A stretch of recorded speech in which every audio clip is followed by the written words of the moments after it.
Jala, namshukuru Mungu sana kwa ajili yako. Vile ulivyokuwa rafiki bora na mtumishi wa Mungu. Umeweza kunibeba kifikra na mawazo na kunisaidia kiroho toka siku ya kwanza mchungaji alivyonikabidhi kwako. Nimeona nguvu za Mungu sana kwako. Hakika wewe ni mtumishi wa Mungu aliye hai. Mungu ni mwema sana. Sifa, heshima na utukufu mrudie yeye atuwezeshaye. Amen. Hakika tunaweza mambo yote katika yeye atutie nguvu. Amen. Nami ni shahidi wa kuwezeshwa na Bwana. Nilikuwa sina kitu, ila Bwana amenifanya nione thamani yake iliyo ndani yangu. Hakika nimebarikiwa. Unajua, toka kubeba dishi la matunda mpaka sasa nina duka. Unajua nini? Juzi kuna mtu rafiki yangu amegundua kuwa nina kipaji cha uimbaji na sasa naingia studio. Unajua hii kwangu ni muujiza. Hakika wakati Bwana ukifika, milango yote hufunguka. Uko sahihi sana. Mungu akiamua kufungua milango, huwa afungui mmoja, huwa anafungua yote. Unajua Paulo na Sila walipomwimbia Mungu kwa uzuri wa utakatifu wake, unajua nini kilitokea? Ni milango ilifunguka, milango yote hadi ya store.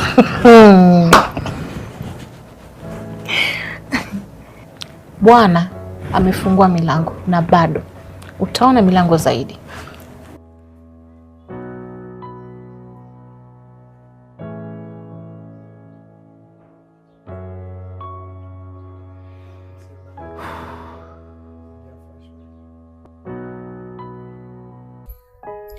Nadhani umefurahishwa na mimi leo, si ndio? Yeah, nimefurahishwa sana na wewe. Okay, basi nipe changu niondoke. Si unajua mambo ni mengi muda mchache. Kaa kidogo, kuna haraka ya kwenda wapi? Wewe hujui na haraka kwenda wapi? Anyways, nikibaki utaniongeza shilingi ngapi?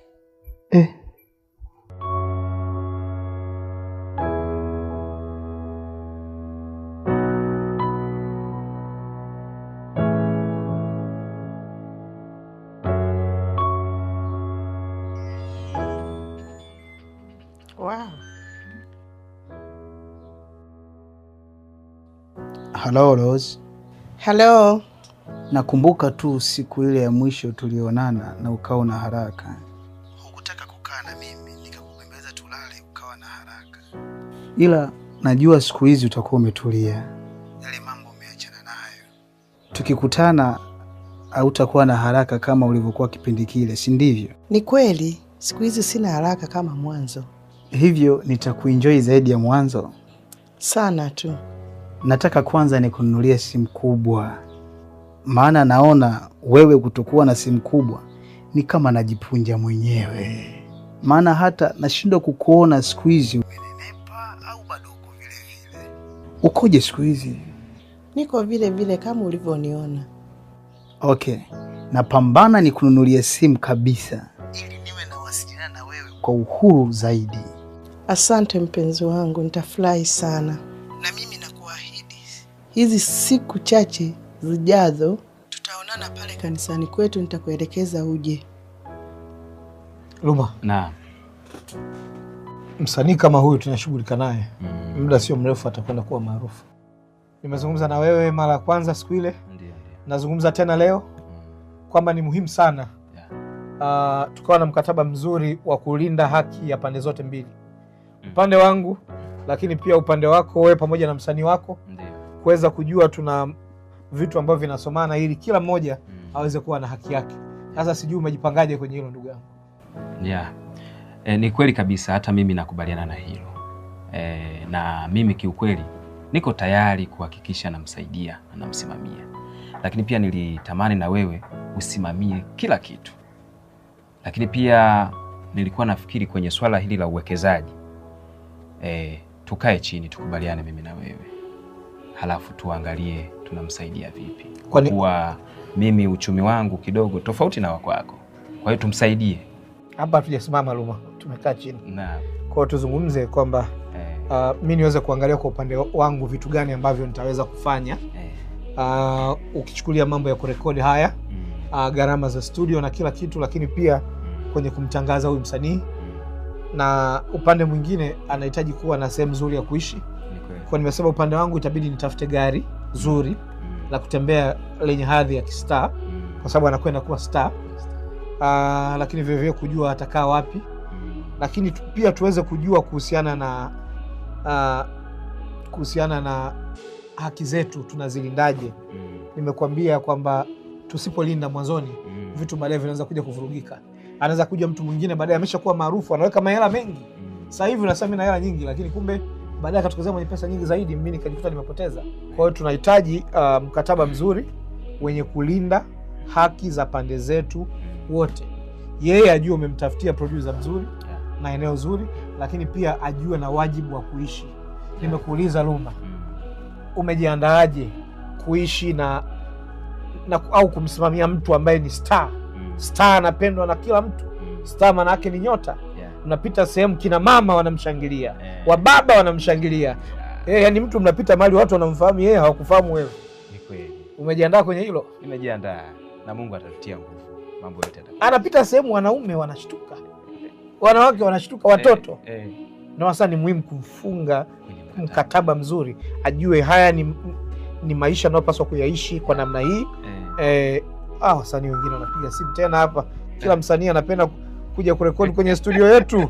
Unafanya vizuri sana. Kwa sababu studio ni kubwa. Yeah. Na mimi kabisa nitahakikisha kwamba jambo linaenda vizuri. Tulinde hii Lulu.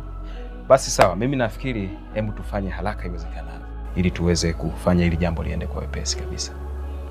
Pitisha sana. Amina. Asante sana. Amina, nashukuru. Jay. Siku hizi hatuonani kabisa. Yaani mpaka tuonane kwa bahati mbaya. Mimi nadhani tulitofautiana misimamo, tukajikuta kama ndege wasiofanana ambao hawawezi kuruka pamoja. Ni kweli Jay. Lakini ninachomshukuru Mungu, katika msimamo wangu nilisimama katika upande wa haki. Sikutaka kusimama katika upande wa dhuluma, na wala sikutaka kukaa katika upande wa hila, kumwacha mtoto wa watu akiwa katika hali ya maumivu vile, halafu eti mimi niwe upande wako. Hapana. Mimi naona tuachane na hayo. Nalishapita na nimeshafungua ukurasa mwingine. Sasa hivi niko na penzi liloshiba kati yangu na Rose. Na mpango wa Mungu ukisimama, huwa umesimama. Hata watu wapinge vipi. Mungu huwa anakatiza na kufanya na kuacha watu katika aibu kubwa sana. Jay, sasa shikilia hapo hapo kwa huyo mpenzi wako mpya, kwa sababu Dina haumwezi tena. Dina sio type yako. Dina ameshakuwa level nyingine kabisa.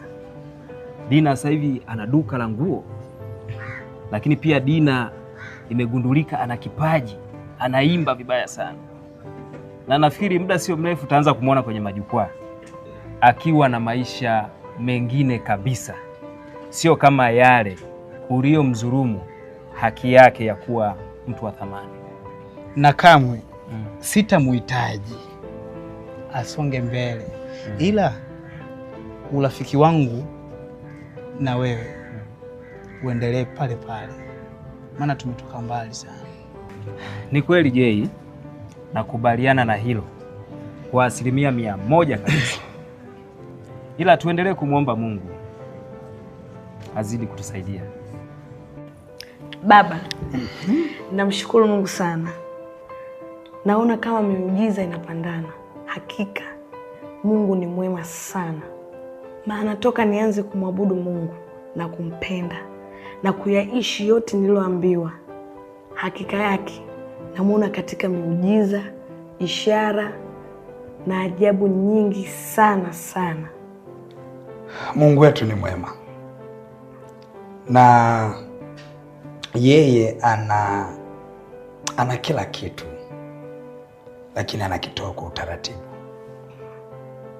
Na weza kuyaishi na kuyafanya yote aliyoyaagiza katika neno lake, haachi kukupa kila kitu unachokitaka, kwa maana yeye ni Mungu mwaminifu. Amina baba, hakika nimemwona akinistawisha katika duka langu kama nilivyokuambia. Ila sasa kuna muujiza mkubwa sana umekuja kwenye maisha yangu. Kuna mtu amegundua kwamba nina kipaji kikubwa cha uimbaji. Hivyo alinipeleka studio, na hakika yake nimemwona Mungu sana. Kwani sio muda mrefu baba, nitakuwa mwimbaji mkubwa sana wa gospel. Na ninajua Mungu atajitukuza kupitia huduma hii. Mungu akusaidie sana. Amina baba. Na uende huko ukaishi kwa utaratibu, ili uweze kuona uweza na nguvu zake. Usikubali kwenda na kuwa mfanyabiashara. Nenda kama mtumishi wa Mungu. Amen. Kwa sababu waimbaji wengi sana huwa wanaanza vizuri kama watumishi wa Mungu, lakini baadaye wanageuka wanakuwa wafanyabiashara, hata kuliko wafanyabiashara wa Kariakoo. Ni kweli baba. Usikubali kuwa mfanyabiashara. Nenda kawe mtumishi wa Mungu. Amina baba. Na utakapoenda kuwa mtumishi wa Mungu, Mungu atafungua milango ya baraka ambayo hujawahi iona. Atafungua milango ambayo hata usingeweza kupata kwa kulipwa kama mfanyabiashara kwenye biashara hiyo ya uimbaji. Unajua, kanuni za Mungu hazijabadilika. Biblia inasema ya kwamba wa madhabahuni watakula madhabahuni. Kwa maana yake ni kwamba ukimtumikia Mungu, yeye ndo atakaye kulisha. Anaposema utakula madhabahuni, haimaanishi uende ukanegotiate sasa ufanye biashara ya huduma unayoitoa. Hapana. Mungu ana njia zake za kufungua milango, na hautakuja kujutia kumtumikia Mungu. Amen. Atafungua milango mikubwa sana. Amen. Kuliko kwenda kufanya biashara, unaenda kufanya huduma, mnafanya negotiation za kibiashara kana kwamba mnaenda kuuziana kitu, kumbe unaenda kupanda madhabahuni. Sasa hebu tujadili kwanza. Kama mimi ninakulipa wewe kwa ajili ya kupanda madhabahuni kwenda kumwabudu Mungu, thawabu ya kumwabudu Mungu ataipata nani? Utaipata wewe unayeimba ama nitaipata mimi niliyekulipa? Hilo ni swali ambalo natakiwa kujiuliza. Nenda kafanyike kwa baraka. Nakuelewa sana baba, na ninaomba Mungu aniepushe na hayo yote kwa jina la Yesu. Mungu anipe mwisho mwema. Yeah. Isije ikawa nikaongoza wenzangu katika kumwabudu Mungu na kulipwa, alafu mimi nikaja kuwa mtu wa kuachwa katika ufalme wa Mungu. Hakika njia za Mungu hazichunguziki. Mungu ataenda kukubariki tu. Amen. Kuna namna Mungu anaweza kukubariki wewe ukaenda kuimba pasipo, ama ukaenda kufanya huduma pasipo kufanya hali ya biashara hapo katikati yake. Amen. Halafu Mungu akaja kufungua milango ya baraka kwa njia nyingine. Unaweza ukaenda ukamhudumia Mungu kwa kumsifu na kumwabudu, halafu yeye akaenda kukulipa kitu kingine kama alivyokufungulia wewe duka. Amen.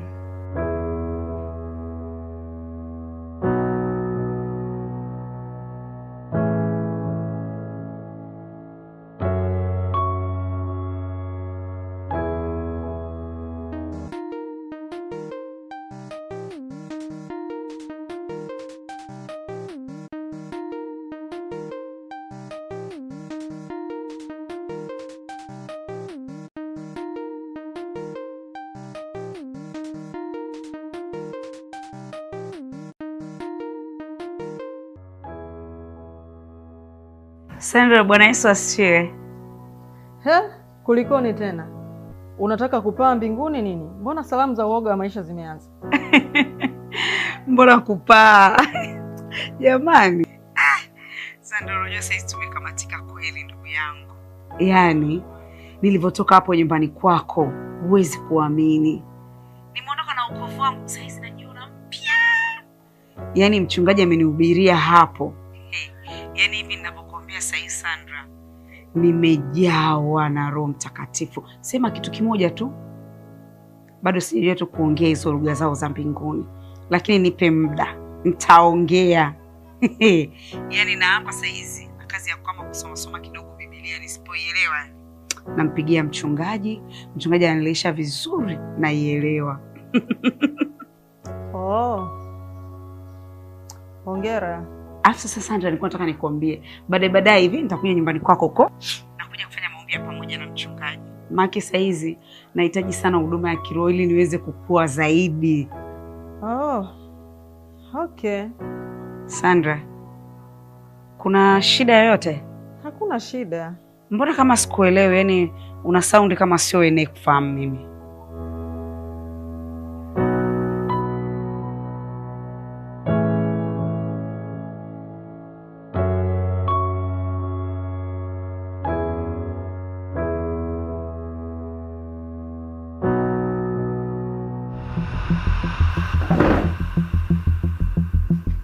Hivi wewe ni mchungaji au ni kuweke kwenye kundi la wahuni kama wahuni wengine?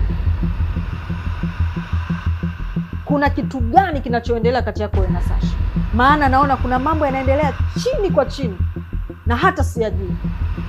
Maana naona siku hizi muda wote msipoonana na kuwa na vikao vya siri, basi mnapigiana simu yaani kana kwamba mimi sipo katika himaya yako. Okay, shida ni nini? Nyoka. Wazo gani? Ni nini kimetokea ambapo unawaka? Hivi ni dharau ama ni nini? Yaani naongea muda wote alafu nasema haujui kinachoendelea? Kwa nini mna ukaribu wa kupigana usiokuwa na adabu? Na wanakuja kujidai kwamba tupo karibu na mume wako na si kwamba mmeokoka. So what? So ukaribu wa kufanya mtu aokoke ndio ukaribu usiokuwa na adabu. Sandra, mimi namshukuru Mungu sana kwa sababu ya Sasha kuokoka. Japo kiukweli kabisa katika jitihada zangu na maombi yangu, yeye hakuwa target. Target ilikuwa ni wewe, kwamba uokoke, uyaishi maisha ya wokovu. Lakini hata hivyo namshukuru Mungu kwa ajili ya Sasha, kwa sababu kama yeye ameokoka ni jambo jema sana kwa yeye kuokoka. Nilikuwa katika maombi nikamuuliza Mungu, ni nini hiki? Mungu akanijibu kitu kimoja ambacho natamani hata wewe ukisikie. Maanake nilimuuliza, why anaokoka Sasha na wakati nilitaka Sandra? Mungu akaniambia, Sasha kaokoka kwa sababu alikupokea kama mtumishi wa Mungu. Hata neno lilokuwa ukiliachilia alikuwa kilipokea kama mtumishi wa Mungu. Ndio maana hata lile neno lilivyokuwa likiachiliwa, lilikuwa linaachiliwa kana kwamba ni mbegu inayowekwa kwenye udongo wenye rutuba. Ile mbegu ikikua kwenye udongo wenye rutuba, ile mbegu inaenda kuleta madhara ya kiroho, na hatimaye leo Sasha ameokoka. Unajua Sandra, lazima uelewe kitu kimoja. Mimi sijui wewe unanichukuliaje, lakini kukaa karibu na mchungaji sio kuokoka. Na hiyo ndio shida yako Sandra. Kwa hiyo mmeshakuwa timu kuniatake. Sikia, mtanijua sura yangu ya pili sio muda mrefu, na mtacheka kizungu very soon. Sandra, my wife. Kupigana na asiyepigana na wewe ni kupoteza muda. Unajua Yesu aliwaambia pia wale Mafarisayo, akawaambia, Mungu wasamehe hawa watu kwa maana hawajui walitenda. Kumbuka mimi siangalii kinachoendelea nje, ninaangalia kinachoendelea ndani yako.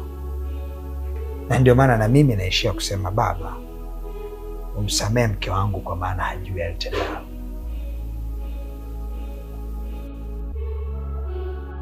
Mungu, umenishangaza. Hakika njia zako hazichunguziki. Najaribu kukujua kila siku, ila naona kila siku natakiwa kukujua. Hauna mwisho Mungu. Yesu, maongeo ya enzi yako ni ya umilele. Hauchunguziki Mungu. Hakika hutembei kwenye akili zetu, ila unatembea kwenye utukufu wako. Mimi Pastor Miamba naomba kukujua wewe ili nitembee kwenye njia zako.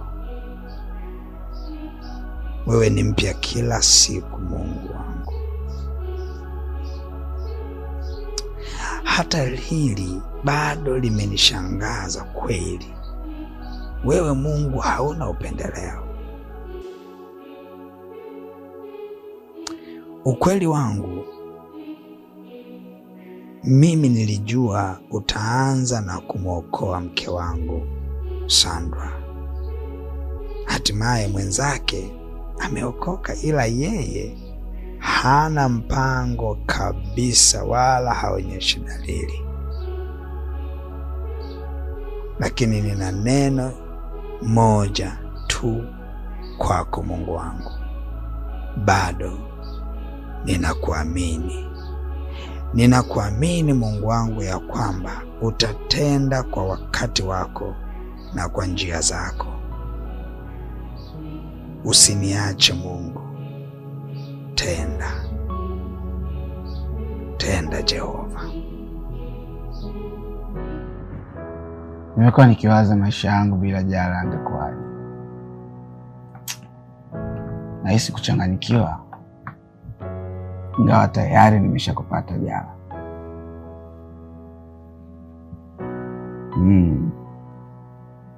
Jara, nakupenda sana. Wewe ni mtu muhimu sana kwangu, elewa hilo.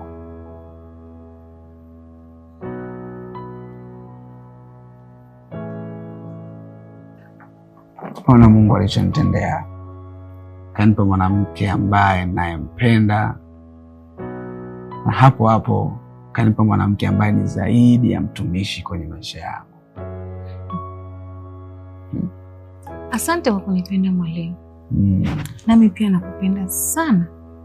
Na ninajua jinsi ulivyosimama na kupambana kwenye maisha yako.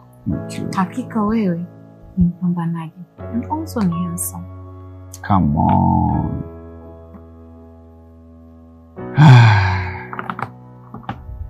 Jara, natamani sasa moja kwa moja nikuoe. Maana sipo tayari kuendelea kukaa katika hali ya kusubiri na wakati hakuna hata kipingamizi chochote. Niruhusu niweze kuendelea, nianze shughuli zote za kifamilia. Hatimaye nimalize michakato itakayoruhusu kuingia kwenye ndoa takatifu. Haina neno. Wewe endelea. Mimi niko nyuma yako kukuombea. Uwe hodari katika Bwana na katika uweza wa nguvu zake, ili iweze kushinda chochote kitakachosimama mbele yako. Kukatisha tamaa kisifanikiwe katika jina la Yesu Kristo. Asante sana Jara. Najua kinywa chako ni ushindi tosha.